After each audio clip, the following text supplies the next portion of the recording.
तो थोड़ी सी मदद करो। गेट वैक सेट वैक ये सारा कुछ किया था।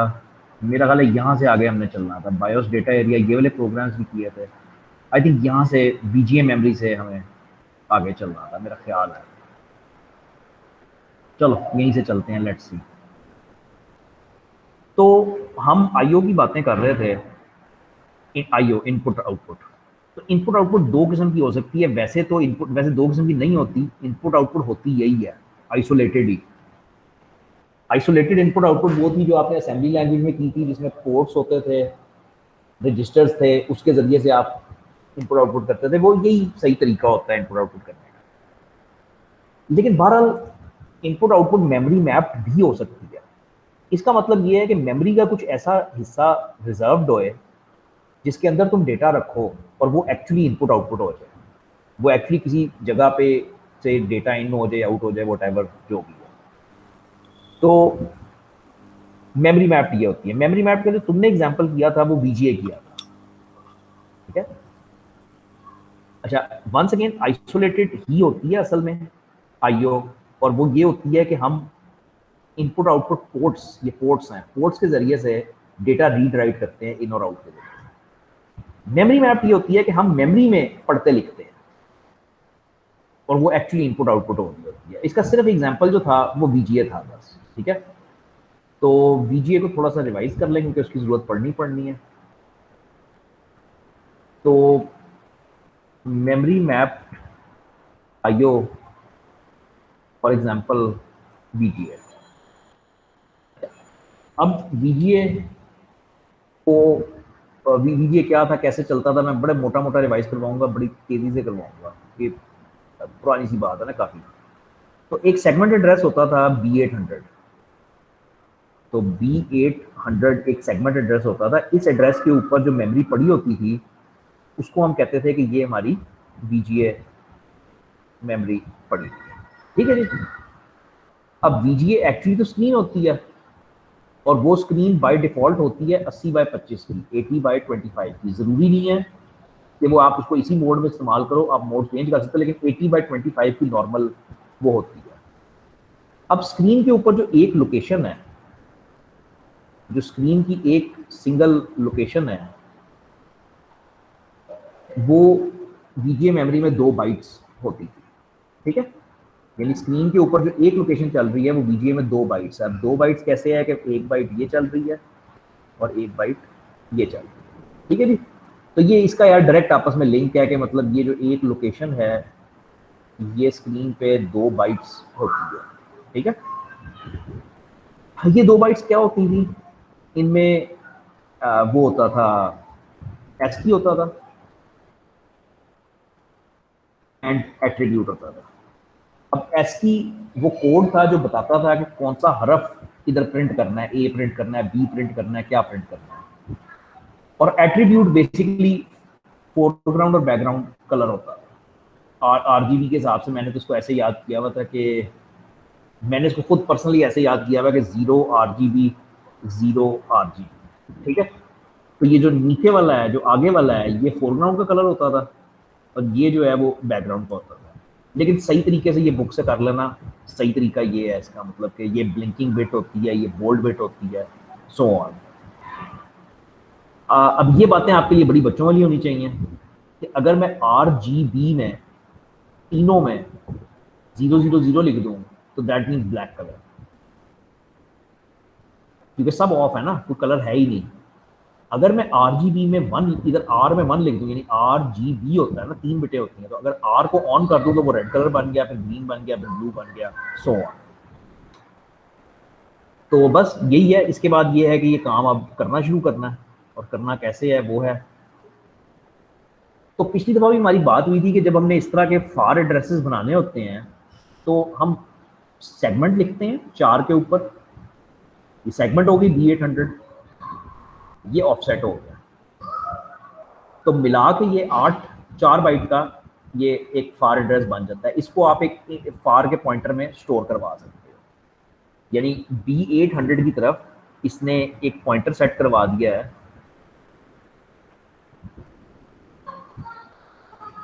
यानी इसने ये किया है कि B800 के अंदर भी ऑफसेट एड्रेसेस होंगे ना, ये ऑफसेट एड्रेस 0 होएगा, ये ऑफसेट एड्रेस 1 होएगा, फिर 2 होएगा, फिर सो ऑन ना।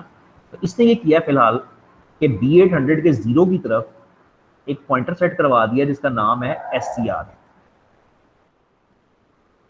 तो इस एड्रेस की तरफ मैंने एक पॉइंटर सेट करवा दिया SCR, और ये पॉइंटर इंट टाइप का है, विच मीन्स के ये बड़ी जरूरी बात है। अगर ये कैरेक्टर पॉइंटर होता तो ये इसको अलग अलग बाइट्स नजर आती। अब क्योंकि ये इंट टाइप का पॉइंटर है, इसको 2 बाइट्स इकट्ठी नजर आएंगी।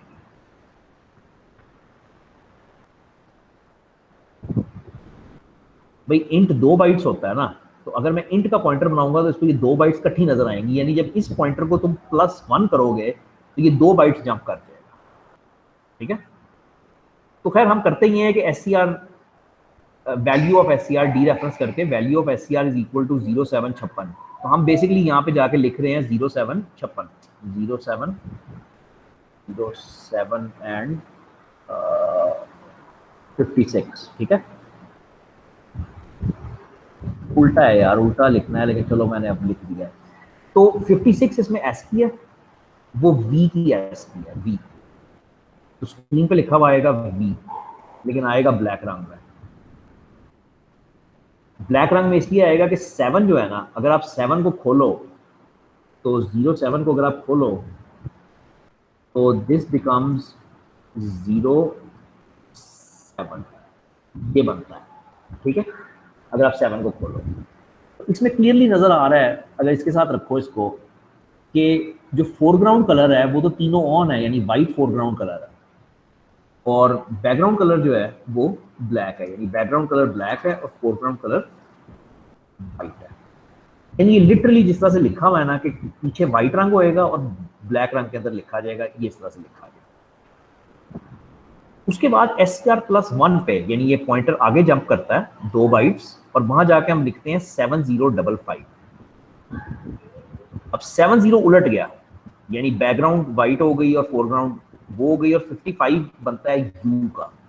तो अब U लिखा हुआ आएगा, ये लिटरली ये लिखा हुआ आएगा, सॉरी हाँ मैंने लिखा सब कुछ ठीक है, बोला गलत है। इधर बैकग्राउंड ब्लैक थी ना और कलर वाइट था, तो ऐसे तो नहीं आएगा, इसमें तो बैकग्राउंड वाइट है, उल्टा हो गया। तो बेसिकली बैकग्राउंड ब्लैक होनी थी, कलर वाइट होना था, और फिर दूसरा जो है वो उलट जाएगा। तो स्क्रीन पे आपको BU लिखा हुआ मिलेगा। सेम एग्जैक्टली सेम हम करेंगे। इस दफा हम B800 एड्रेस वही है, लेकिन इस दफा हम कैरेक्टर पॉइंटर बनाएंगे।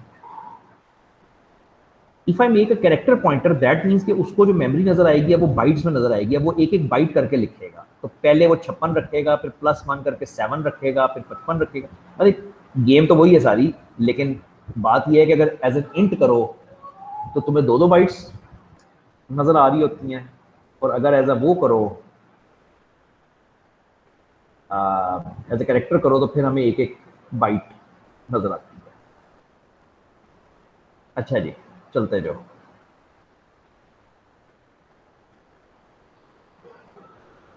आओ जी, अब ये जरा खुद संभालने की कोशिश करो।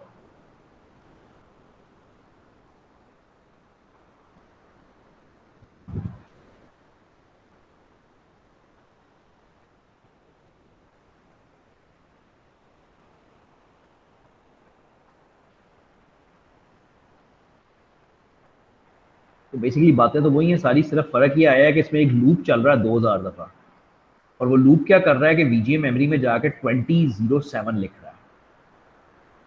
07 की भी हमें समझ है, अभी हमने बात की है कि एट्रीब्यूट क्या होता है, सिर्फ इसमें गेम जो है वो 20 की है कि 20 किस चीज़ की एस की होती है। तो फिर वापस उधर लेके जाएं। अच्छा जी, अब टोटल स्क्रीन लोकेशंस कितनी होती हैं? स्क्रीन के ऊपर टोटल लोकेशंस कितनी है? वो सिंपल है, 80 इंटू 25, वो 2000 बनता है। तो टोटल लोकेशंस हो गई 2000। साइज ऑफ VGA मेमोरी क्या होएगा? टोटल लोकेशंस अगर 2000 है तो 2000 ज़रब 2, टोटल 4000 बाइट्स। ये कुछ स्टैंडर्ड चीजें हैं कि मतलब अगर तुम कभी कोई लूप देखो जो 2000 दफा चल रहा है तो समझ जो कि पूरी वीजीए के साथ काम कर रहा है, या 4000 चल रहा है तो समझ जो कि पूरी मेमोरी के साथ काम कर रहा है। It's one and the same thing. इसके अलावा इसमें सिर्फ बताने वाली बात ये है कि कुछ ऐसी याद होनी चाहिए, एक्चुअली याद इस लेवल तक आते आते याद हो जानी चाहिए। 30 एस की होती है जीरो की। ये याद क्यों होना चाहिए? क्योंकि 1 की 31, 2 की 32, 3 की 33 इस तरह से चलता है।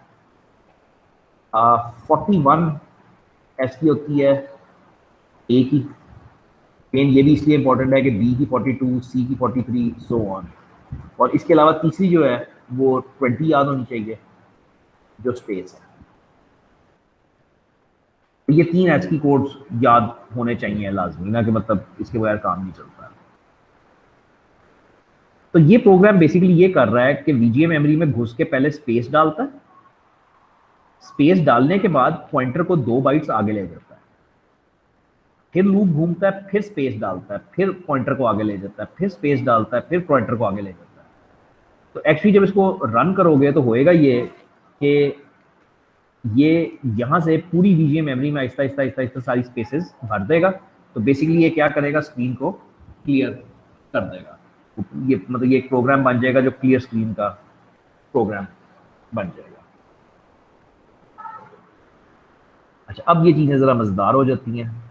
तो यहाँ पे मुझे आपकी हेल्प चाहिए होगी। ये 3 लाइनें कोई समझा दे कि क्या हो रहा है। प्रोग्राम तो अभी शुरू नहीं हुआ ना, प्रोग्राम तो नीचे है। तो पहले सिर्फ ये 3 लाइनें समझा देंगे क्या हो रहा है।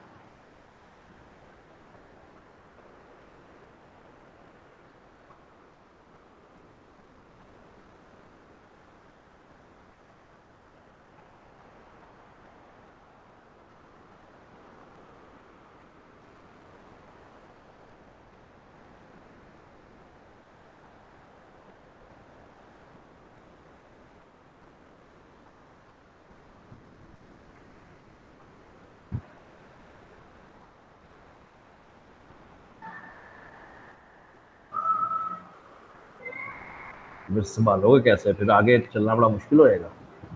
ये तो वो है जो हम पीछे कर रहे हैं, तो पता नहीं है कैसे होएगा, देखते हैं।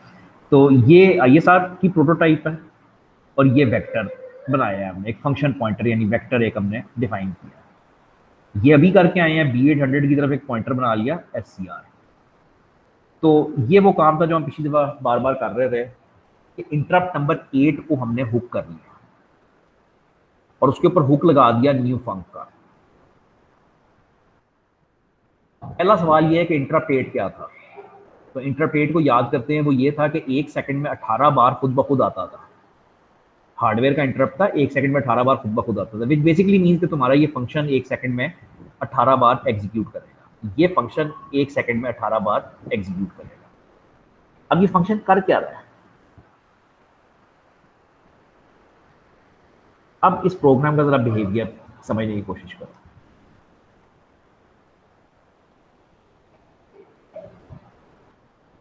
सर ये अल्फाबेट प्रिंट करवा रहा है सारे। नहीं, सादे तो नहीं। तो ये सारे नहीं, सिर्फ ए ना, सिर्फ ए 41A होता है ना, तो सिर्फ ए प्रिंट कर रहा है। इस जगह पे कर रहा है बिल्कुल जहां से वीजीए मेमोरी स्टार्ट होती है। जब बिल्कुल स्टार्ट पे ए प्रिंट करेगा तो वो स्क्रीन के टॉप लेफ्ट कॉर्नर में ए प्रिंट हो जाएगा। ठीक है, ये इतना आसान नहीं है ना। एक्चुअली बिहेवियर क्या होएगा, मतलब प्रोग्राम कर क्या रहा है एक्चुअली।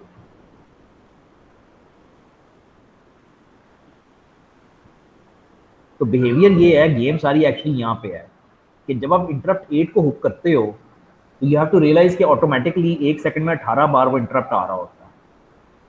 अब 1 सेकंड में 18 बार ये कोड एग्जीक्यूट कर रहा होता है, विच बेसिकली मीन्स कि यूजर स्क्रीन पे जाके जो मर्जी लिखे उसके टॉप लेफ्ट कॉर्नर में हमेशा ए लिखा होएगा, क्योंकि जैसे ही वो यहाँ पे कुछ और लिखेगा पीछे से इंटरप्ट आ चुका होएगा, वो ए उसको बना देगा। तो मकसद कोई नहीं है प्रोग्राम का, पिछली बार भी इसी तरह था, मकसद कोई नहीं है, बस सिर्फ आइडिया लो, सीखो के कर क्या रहा है। सेम स्टोरी, इंटरप्ट 8 हुक हुआ हुआ, लेकिन हुक के अंदर इस दफा ये लिखा हुआ है। अब इसका बिहेवियर सोचो और मुझे बताओ।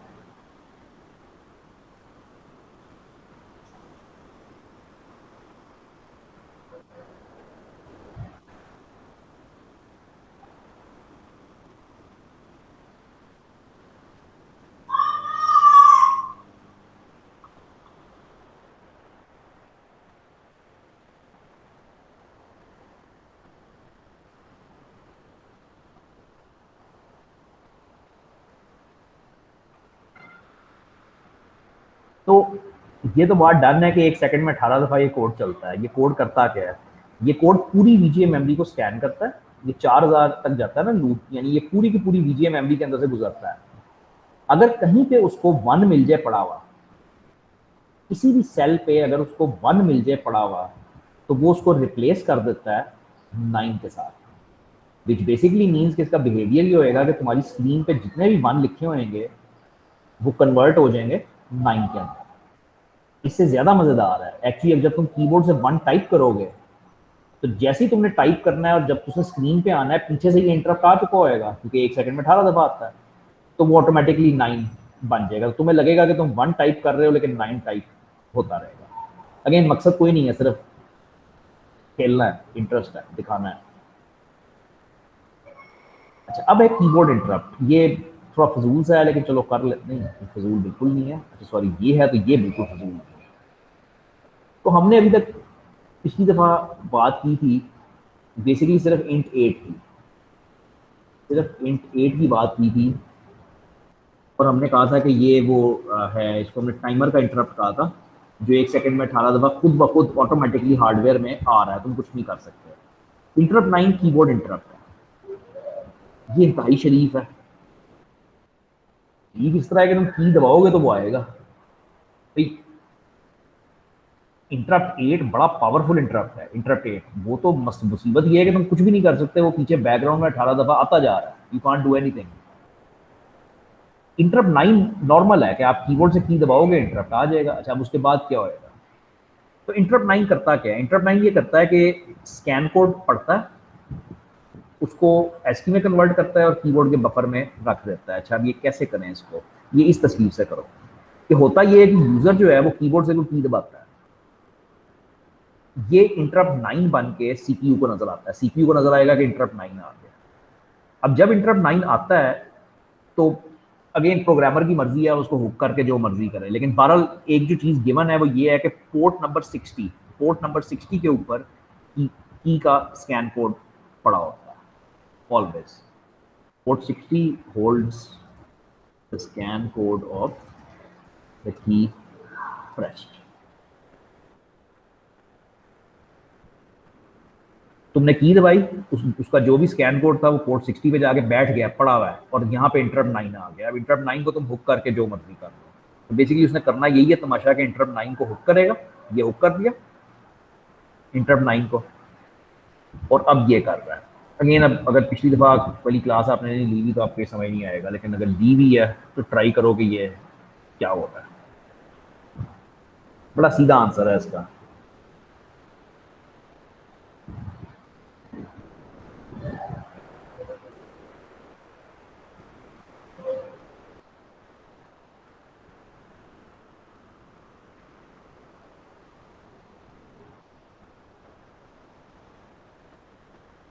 तो इसका आंसर पिछली क्लास में, आज नहीं है।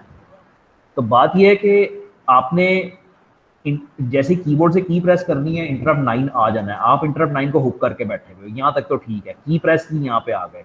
अब ये क्या हो रहा है? ये ओल्ड आईएसआर कॉल हो रही है। ओल्ड आईएसआर मीन्स कि वही बायोस की जो कीबोर्ड की रूटीन है वो कॉल हो रही है। अब नॉर्मल सिचुएशन में कीबोर्ड का बिहेवियर क्या होता है? नॉर्मल सिचुएशन में ये होता है कि आप ए दबाते हो तो स्क्रीन पे ए आ जाता है, वो नॉर्मल आईएसआर कर देता है। जब तुम उसको हुक कर देते हो और हुक में आके उस नॉर्मल आईएसआर को 3 दफा कॉल कर देते हो, तो इफेक्ट ये होएगा कि जब तुम ए दबाओगे तो वो 3 दफा ए लिखा हुआ आएगा, क्योंकि तुम्हारे हुक ने वो 3 दफा नॉर्मल बिहेवियर रेप्लिकेट करवा दिया। तो again everything you type will be type 3 times. ठीक है, बस इससे ज्यादा और कुछ नहीं। हर चीज को वो 3 दफा प्रिंट कर रहा है। इसके अंदर थोड़ा सा फर्क है। इसके अंदर जो एड्रेस यूज हुआ है वो 40:17 है। 40 सेगमेंट एड्रेस और 17 ऑफसेट एड्रेस। ये कीबोर्ड की स्टेटस बाइट थी अगेन पिछली क्लास में, जो बस मतलब जिसमें कैप्स लॉक वगैरह का स्टेटस आता था, ये वो थी। तो इसकी दफ़ा इसकी तरफ हमने इस दफ़ा पॉइंटर सेट करवाया है SCR नाम का। लो जी, कीबोर्ड को हुक किया, इंटरप्ट 9 को हुक कर लिया, हुक के अंदर जाके ये लिख दिया SCR इज इक्वल टू 64। ये वो था जो हमने पिछली बार डिस्कस किया था कि वो कैप्स लॉक बेसिकली ऑन कर रहा है सॉफ्टवेयर से।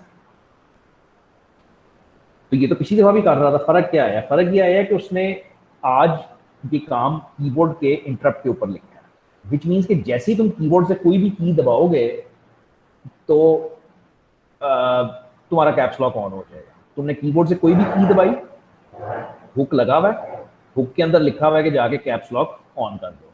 तो तुम बेसिकली वो नहीं कर सकोगे, तुम जो भी वो करोगे, की दबाओगे, वो उससे कैप्स लॉक ऑन हो जाता है। इस दफा B800 के ऊपर हमने पॉइंटर सेट किया SCR, तुम समझ जाओगे यहीं से क्योंकि VGA पे काम होने लगा है। इंटरप्ट 9 को हुक कर लिया, यानी कीबोर्ड को हुक कर लिया, हुक के अंदर आके ये लिख लिया। तो अब बिहेवियर बताओ जरा।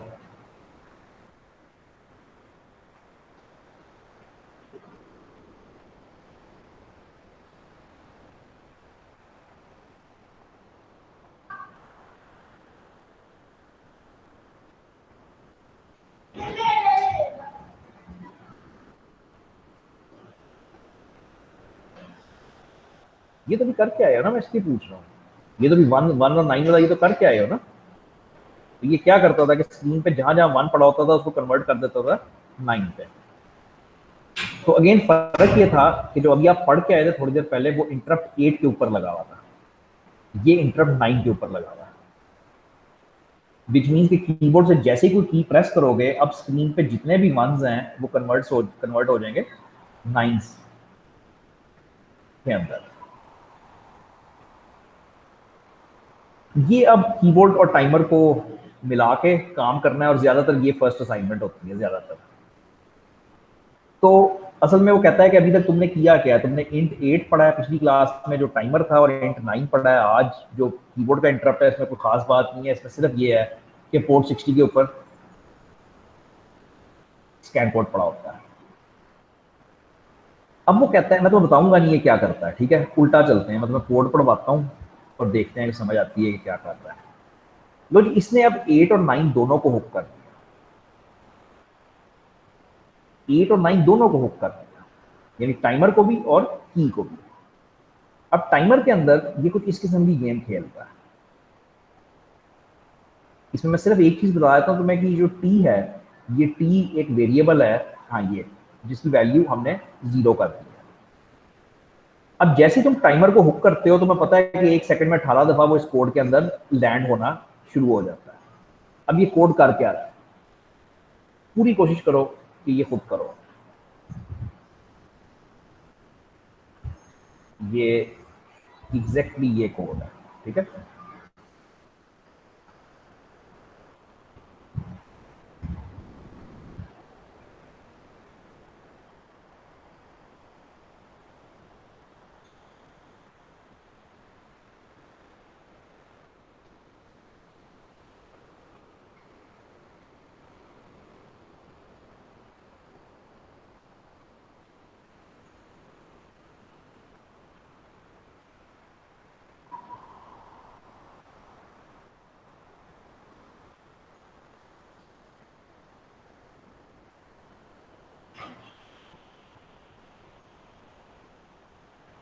हाँ जी, कोई एनी आइडिया, कुछ थोड़ा सा तुक्का शुक्का कुछ भी?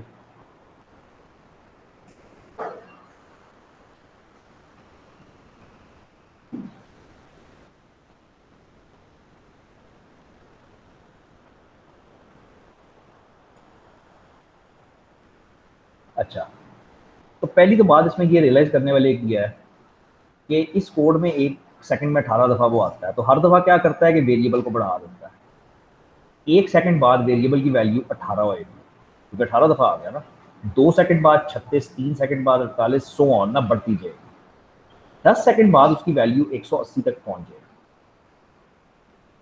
10 सेकंड तक तो ये कंडीशन फॉल्स रहेगी, इसमें ये कंडीशन ट्रू नहीं होगी, क्योंकि वो 1, 2, 3, 4 आहिस्ता आहिस्ता बढ़ता जाएगा, सो ऑन। लेकिन 10वें सेकंड पे जाके ये कंडीशन ट्रू हो जाए कि टी वाकई 180 तक पहुंच जाएगा। तो पहले 10 सेकंड तो कुछ नहीं होता बजाय, 10वें सेकंड पे ये लूप एग्जीक्यूट करता है। ये बहुत ही सादा सा लूप है जो 4000 दफा चलता है और बेसिकली स्क्रीन की हर लोकेशन को उठा के एक अरे में डाल देता है। ये आप पूरी स्क्रीन, पूरी वीजीए मेमोरी को कॉपी कर रहे हो। वो जो पूरी 4000 की वीजीए मेमोरी थी उसको उठा के एक अरे में डाल कॉपी कर ली ना, मतलब जो भी वीजीए के अंदर पड़ा है वो उठा के बैकअप कर लिया, कॉपी कर लिया, जो भी लफ्ज इस्तेमाल कर लो।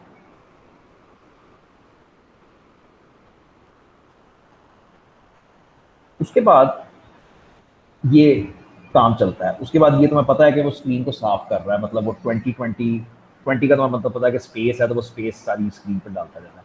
तो जो भी स्क्रीन के ऊपर लिखा हुआ था वो पहले सारा उसने उठा के एक अरे में बैकअप कर लिया और फिर अरे को साफ, स्क्रीन को साफ कर दिया, वाइट स्पेस डाल, डन, खत्म। अब इसको इंटरप्रेट ऐसे करोगे कि जब 10 सेकंड गुजर जाते हैं तो आपकी स्क्रीन साफ हो जाती है और उस जो स्क्रीन के ऊपर जो इमेज पड़ा हुआ था, जो भी था तस्वीर, वो उठा के उसने बैकअप कर लिया पीछे एक अरे के अंदर, ये 4 की अरे के अंदर। अब कीबोर्ड भी हुक हुआ है। कीबोर्ड हुक ये करता है कि जैसे तुम कोई की प्रेस करते हो, कोई भी की प्रेस करते हो, तो वो ये करता है, वो ये काम करता है कि वो उस अरे में से डेटा उठा के सारा वापस स्क्रीन के ऊपर कॉपी कर देता है। उल्टा कर रहा है ना भाई, उसने क्या किया था, स्क्रीन से उठा के अरे में डाला था, इसने अरे से उठा के स्क्रीन पे डाला। अब जरा इमेजिन करो क्या हुआ, तुम बैठे हुए हो, 1 सेकंड, 2 सेकंड, 3 सेकंड, 10 सेकंड गुजर गए। 10 सेकंड के बाद तुम्हारी स्क्रीन साफ हो जाएगी, बस स्क्रीन साफ होगी, अब स्क्रीन साफ रहेगी। जैसे तुम की प्रेस करोगे कीबोर्ड से तो तुम जाहिर बात है इंट 9 के अंदर आ जाओगे, वो तुम्हारी पूरी स्क्रीन रिस्टोर कर देगा। ये स्क्रीन सेवर का कॉन्सेप्ट बड़ा ही मामूली सा टिला सा स्क्रीन सेवर का कॉन्सेप्ट दिया हुआ है। अब जो इसमें बातें मैंने डिस्कस नहीं की वो एक फ्लैग है सिर्फ, ये जो एम है ना, ये एक फ्लैग है। एम बेसिकली एक फ्लैग है जो ये बताता है कि तुम स्क्रीन सेवर मोड में हो या नहीं हो। बेसिकली जब तमाशा स्टार्ट होता है तो हम एम को इनिशियलाइज करते हैं 0 पे। अब अगर तो तुम स्क्रीन सेवर मोड में हो तो देखो क्या होता है, जब तुम, सॉरी ये, हाँ ये, जब वो स्क्रीन सेवर मोड में चला जाता है तो वो करता क्या है कि वो एम की वैल्यू 1 कर देता है। ये इफ की कंडीशन लिखी हुई है ना, ये इफ की कंडीशन है। तो अगर वो स्क्रीन सेवर मोड में चला गया तो वो एम को 1 कर देगा। तो M is like a flag जो बस मुझे ये बता रहा है कि इस वक्त मैं स्क्रीन सेवर मोड में हूँ या नहीं हूँ। तो जब की प्रेस करते हो और अगर मैं स्क्रीन सेवर मोड में हूँ तब वो उसको रिस्टोर करके, फ्लैग रीसेट करके अब आगे चलता है। कोई सवाल नहीं है, कोई प्रॉब्लम नहीं है, कैसे हो सकता है यार, हो ही नहीं सकता।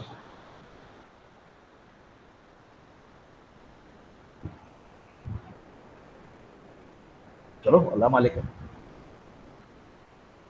ये ज़रा ज़रूरी है प्रोग्राम, क्योंकि ये ज़्यादातर पहली असाइनमेंट बनते हैं, ये जो अभी किए हैं। भाई चीज़ हटती है बिल्कुल, टॉपिक बिल्कुल हटता है और ये जाता है री एंट्रेंट प्रोसीजर्स के ऊपर। प्रोसीजर कहते हैं फंक्शन को, सब रूटीन को, फंक्शन को कह लो ना, जो जिसको तुम फंक्शन कॉल कहते हो उसको बेसिकली प्रोग्रामिंग में प्रोसीजर कहते हैं। तो ये प्रोसीजर्स या फंक्शंस जो हैं ये री एंट्रेंट हो सकते हैं या री एंट्रेंट नहीं हो सकते। अब री एंट्रेंट का मतलब समझ लेना कि क्या है। यार डेफिनेशन मिल नहीं रही, दिमाग में कंफ्यूज हो गई है, दोनों बातें आगे पीछे हो गई। लेट्स सी, देखते हैं क्या होता है। तो नॉर्मली क्या होता है, नॉर्मली ये होता है मेरा कंप्यूटर, मेरा प्रोग्राम चल रहा है, उसने AX रजिस्टर में 1234 रखा है। इस वक्त AX रजिस्टर में 1234 रखा है। अब वो फंक्शन कॉल पे चला गया, प्रोसीजर कॉल पे चला गया। प्रोसीजर ने, फंक्शन ने AX के अंदर डाला है FF55। सवाल ये है कि जब मैं वापस आऊंगा तो यहाँ पे AX के अंदर क्या होएगा, ये सवाल।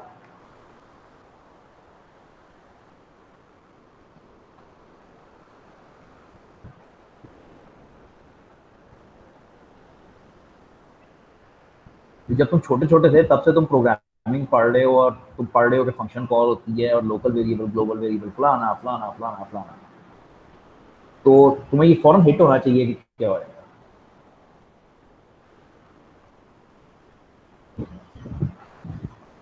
तो एक प्रोग्रामर का सोचने का अंदाज ये होता है कि अगर मेरा एक वेरिएबल मेन के अंदर, मेन फंक्शन के अंदर मेरा वेरिएबल 1234 चल रहा है, तो जब मैं वापस आऊंगा मेन में, जिधर मर्जी से मैं होके आऊँ कोई फर्क नहीं पड़ता, जब मैं वापस मेन में आऊंगा तो मुझे वो दोबारा 1234 ही मिलेगा।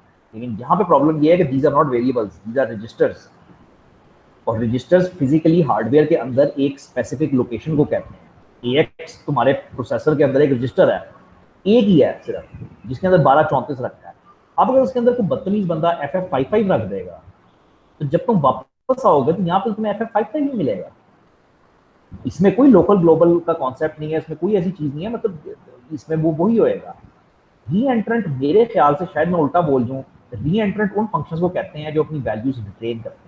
रिटेन करने का मतलब है कि अगर ये 1234 है और अब भी ये 1234 ही होता तो ये री एंट्रेंट होता। तो नॉर्मली हाई लेवल लैंग्वेज में तमाम फंक्शंस री एंट्रेंट होते हैं, वो अपना कॉन्टेक्स्ट मेंटेन करते हैं, लेकिन not with this, not with registers में नहीं हो सकता। अब ये कैसे होएगा और कैसे करना है, चलिए एग्जांपल। अच्छा, okay, very good, proper example से समझाया हुआ है, वेरी गुड। तो मैं int 65 को हुक करता हूँ। 65 इज अ यूजलेस इंटरप्ट, कहीं इस्तेमाल नहीं हो रहा, तो उसको मैं हुक करता हूँ, वेरी गुड। अब मैंने एक रजिस्टर में ये सूडो वेरिएबल इस्तेमाल हुआ है, अंडरस्कोर लगा, तो मैंने एक रजिस्टर के अंदर डाल दिया F00F। अब मैंने इंटरप्ट कॉल कर दिया। अब मैं सब कुछ छोड़ छाड़ के इंटरप्ट पे चला गया। अब जरा हम भी इसी तरह करते हैं, सब कुछ छोड़ छाड़ के इंटरप्ट पे चले जाते हैं। इंटरप्ट ने रजिस्टर में अंडरस्कोर लगा हुआ, रजिस्टर में 1234 डाल दिया। अब क्वेश्चन ये है कि जब मैं इधर वापस आऊंगा यहाँ पे, इस जगह पे, तो मैंने AX को A में, मतलब बस बात सिंपल सी ये है कि अब AX की क्या वैल्यू है, तो होनी तो ये चाहिए 1234 होनी चाहिए डेफिनेटली, लेकिन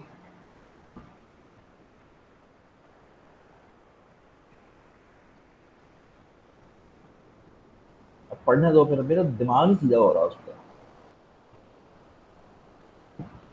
तो आफ्टर इंटरप्ट 65 पे हम जाते हैं तो उसकी वैल्यू 1234 हो चुकी है, but after return the value of AX change it will not be, हाँ एग्जैक्टली। तो दिमाग तो ये कहता है बिल्कुल कि जब यहाँ पे आके A को प्रिंट करवाओगे तो 100% 1234 आना चाहिए भाई, क्योंकि मैं रूटीन पे गया हूँ, रूटीन पे रजिस्टर की वैल्यू चेंज की है, रजिस्टर तो एक ही होता है। लेकिन ये खुद ब खुद वापस रिस्टोर होके F00F हो चुकी होगी यहाँ पे। यानी बेसिकली ISRs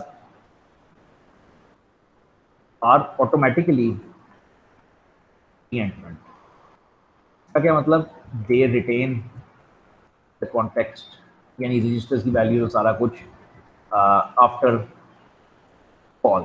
आप वो जब सब रूटीन से होके वापस आते हो तो ये अपना सारा माहौल रिटेन करती है। अब करती कैसे हैं, मैं अगेन कहूँगा ये बड़ा कंफ्यूजिंग है, दिमाग नहीं मानता कि ये होना चाहिए, लेकिन ये होता है, बिल्कुल हाई लेवल लैंग्वेज की तरह ये होता है। कैसे होता है, होता इस तरह से है कि जब तुम इंटरप्ट पे जाते हो, ISR पे जाते हो, तो बिहाइंड द सीन्स ISR खुद ब खुद ये सारा ड्रामा कर देगा। जैसे ही तुम एक ISR पे जाते हो तो ISR बिहाइंड द सीन्स ये सारा तमाशा कर देती है, विच मीन्स वो इन तमाम रजिस्टर्स को सारा पुश कर चुकी होती है। अब तुम्हारी सब रूटीन जितना मर्जी गन डाल ले रजिस्टर्स पे, होना क्या है, वापसी पे वो सारा पॉप कर लेगी, तो ओरिजिनल कॉन्टेक्स्ट वापस आ गया ना। हाई लेवल लैंग्वेजेस एग्जैक्टली यही करती हैं कि तुम्हारा सारा कॉन्टेक्स्ट पुश कर देती हैं और आते हुए पॉप कर लेती हैं। तो सेम विद दिस, मतलब ये सारे रजिस्टर्स को, अच्छा अगर तुमने इनको एक्सेस करना है, अगर तुम्हें इनकी जरूरत है, तो हमें पता है कि जब भी हम ISR पे जाते हैं, तीन चीजें तो हमें पता है कि फ्लैग, CS और IP तो पुश होता ही होता है ना, उसके बगैर तो काम चल नहीं सकता।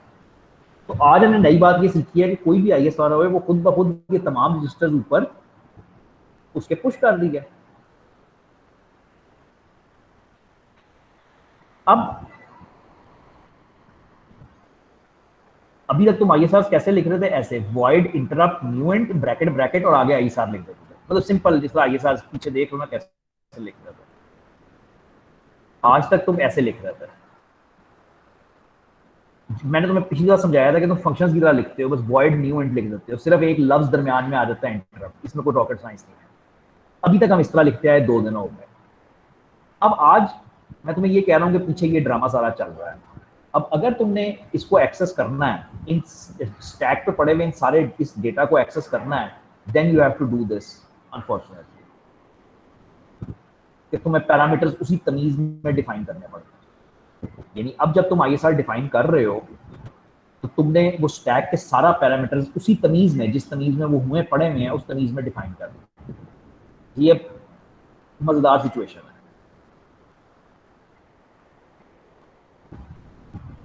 ये मजेदार सिचुएशन।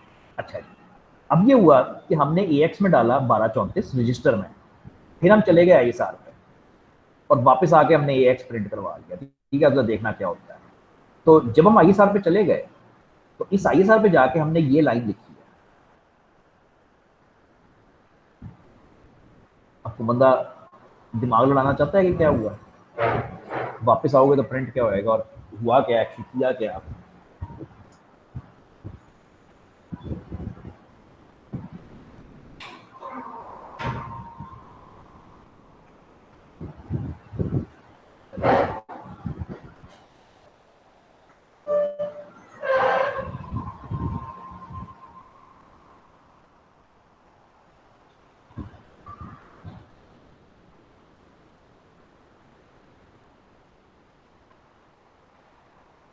तो फर्क पूरा देख लेना।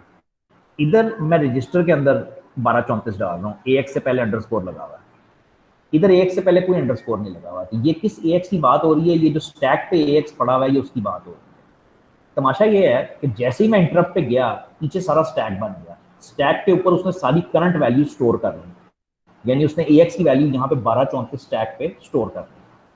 अब ये तुमने स्टैक की वैल्यू चेंज कर दी, स्टैक पे पड़े पड़े उसकी वैल्यू चेंज कर दी F00F। अब जब ISR खत्म होती है तो सिस्टम तो अपना काम करता है, स्टैक पे से चीजें उठाता है, वापस रजिस्टर्स में डालता है, लेकिन इस दफा वो AX में से जो वैल्यू उठाएगा वो F00F उठाएगा। तो तुमने स्टैक पे पड़े पड़े उसको तब्दील कर दिया और वो अब F00F उसको नजर आएगा। भाई मैं रुकने तो लगा हूँ, लेकिन ये मतलब आसान नहीं होना काम। रहम भी खाऊं आपके ऊपर तो कैसे खाऊं। लेक्चर 7 से मैंने नेक्स्ट टाइम शुरू करना है, तो 2 एक सफ़े रह गए हैं, वो 5 मिनट में बस खत्म कर दूंगा नेक्स्ट टाइम। असाइनमेंट आई हुई है कोई?